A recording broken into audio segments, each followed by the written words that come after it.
Hi, my name is Jessica Earl Meadows, and I am a leadership coach for female visionaries who are willing to get behind themselves in service of their dream.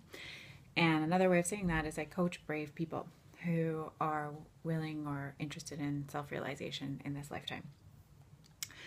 And this is the second video blog I've ever done. It's part of a 5-week video blog series called Smart Women and this week's topic is Smart Women and Self.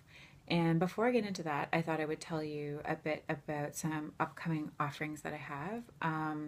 There is a group coaching program taking place at the end of March called Step Into Your Sovereignty. It's a three-month group coaching program for female visionaries to catalyze growth and moving their vision closer to them over 3 months in a peer-based setting. If you want to know more about that, you can click on the link below or just look for the wolf icon in the bottom right-hand corner of my blog page. And I'm also opening up some spots for one-on-one coaching starting at the end of March, beginning of April. And if you're interested in checking that out, you can click on the eagle, the horse, or the dragonfly, depending on what kind of duration of coaching you're looking for and what kind of results you want. So yeah, I'm looking forward to speaking with you about any of those things if you want to get in touch, and looking forward to working with some of you later in the month. So back to this week's topic.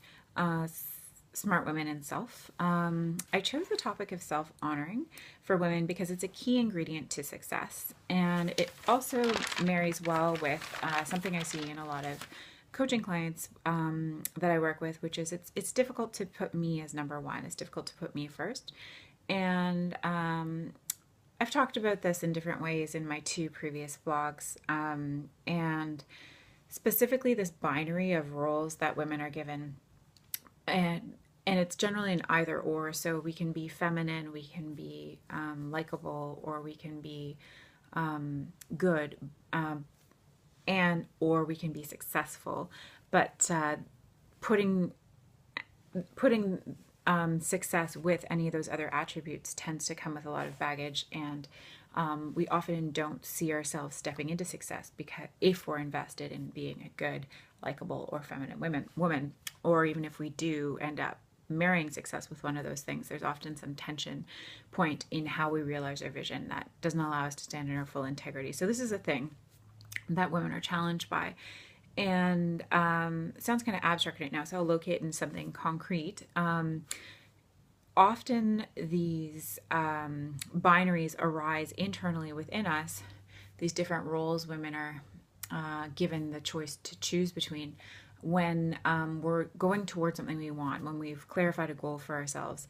And it often comes up in the form of self-doubt or fear about the goal that we want. So I'll give you some I'll give you a list of potential fear or doubt sort of thoughts that women run into when they're going toward a goal. So how could I make a living doing that? Or I should be grateful for having a good job. Or even if it doesn't make me happy, and even if I'm dying inside. Because it offers safety and security. Why can't I be grateful for what I have? What makes me special? Other people are suffering worse than me or are making the best of their current circumstances, so why shouldn't I?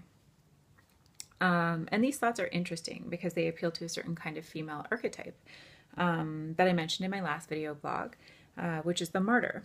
And the martyr gets her ego needs met and her sense of superiority by placing herself last, interestingly enough, and by claiming that she has no needs. She has a semblance of power and control because she's not reliant on other people. She's not dependent. And it's a convenient way of not dealing with or having the courage to be vulnerable enough to say, I want something, or I'm here to serve a purpose and that I'm not living.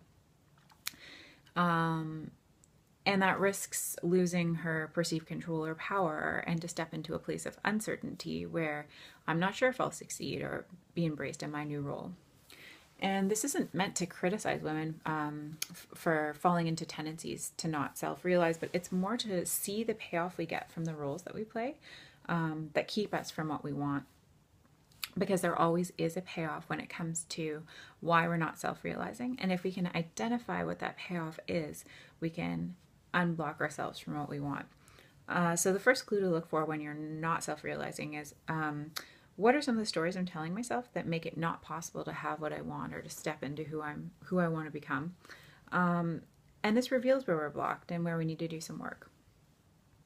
And when we're ready to stop investing in our story or are willing to at least consider alternate beliefs, this is often when people come to me for coaching or a transformative process, because there's now become space available for something else to come in instead of the martyr energy. So some of the key developmental objectives that the women I work with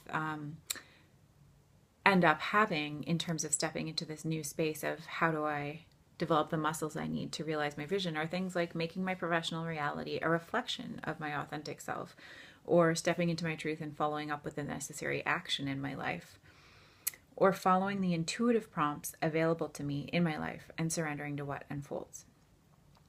And that last one is interesting and quite challenging. It's actually the highest form of self-honoring, so I want to talk about that a little bit.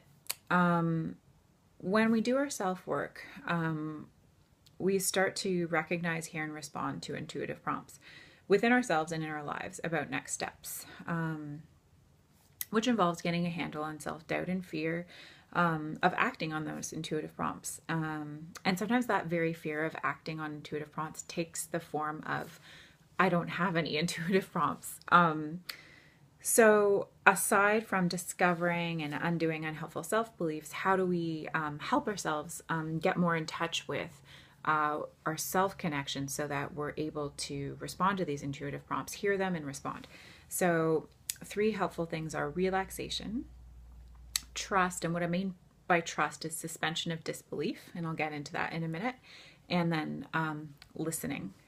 So what I mean by intuitive thoughts are actually quite practical things or prompts are practical things like I should get my business cards printed before Monday, or I should connect with my contacts about the job I want or the offering I want to have happen, or I need to reach out to someone I haven't been making time or space for because I really feel a draw there, or I'm listening to someone and I realize there's something actually quite important about the way it's impacting me emotionally or otherwise that I need to actually act on in some way. So these intuitive prompts are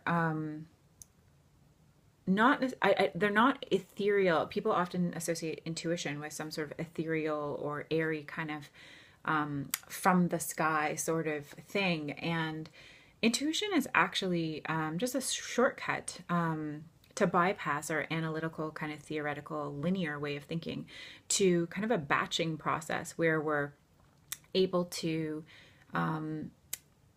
see, hear, respond to things that through our life experience have worked through patterning. So our intuition's a way of giving us a summary of patterning in our life about what's worked, what hasn't, what we need to do, what we don't need to do.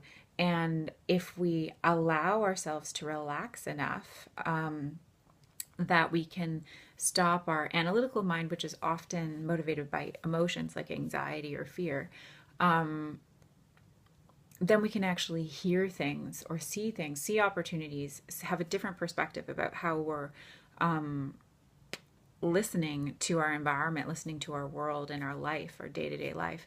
And then we're able to act on those things because we actually have a handle on our emotions, on our anxiety and fear. And we can respond with trust. And trust is really just the suspension of disbelief, like I said. So not necessarily throwing your common sense out the window. It's actually the opposite. It's trusting that that you might be uncomfortable because you're entering into a new pattern. You've stopped patterning, going through the motions of what's not working, and you're going out on a limb and trying something different, which could be actually something more safe than what you're doing. It could be slowing down the pace, for example. If I relax and I listen and I trust, it could be, oh, I'm not getting enough sleep. I need to sleep more. Or, I'm hustling a little too hard this week. I'm kind of going after something in this grabby energy, and it's actually doing the opposite of giving me what I want, because I'm not showing up in this really present, assertive, healthily assertive way. I'm scattered. spread thin. So I actually need to slow down and stop committing to so many external engagements and give my introvert the attention she needs. So that's what I'm talking about by intuitive prompts. So the questions I'm leaving you with this week are, what intuitive prompts am I getting in my life? And how am I responding to them? How am I honoring them and acting on them? So I hope you enjoyed this video blog this week. And if you did, please leave a comment below. It really helps me to hear back from you, to get feedback. I'm doing this in a room alone in Toronto, visiting my parents. So I listen to your feedback, and it helps me come up with content for new blogs. And also, if you haven't subscribed to my newsletter yet, you can do that by filling in your email address, again, in a box below, and you'll get me 3 remaining video blogs in your inbox for the next 3 Tuesdays, and then get a written or some blog in your inbox once a month on all things transformative, provocative, and female. Okay, thanks. I'll see you next week.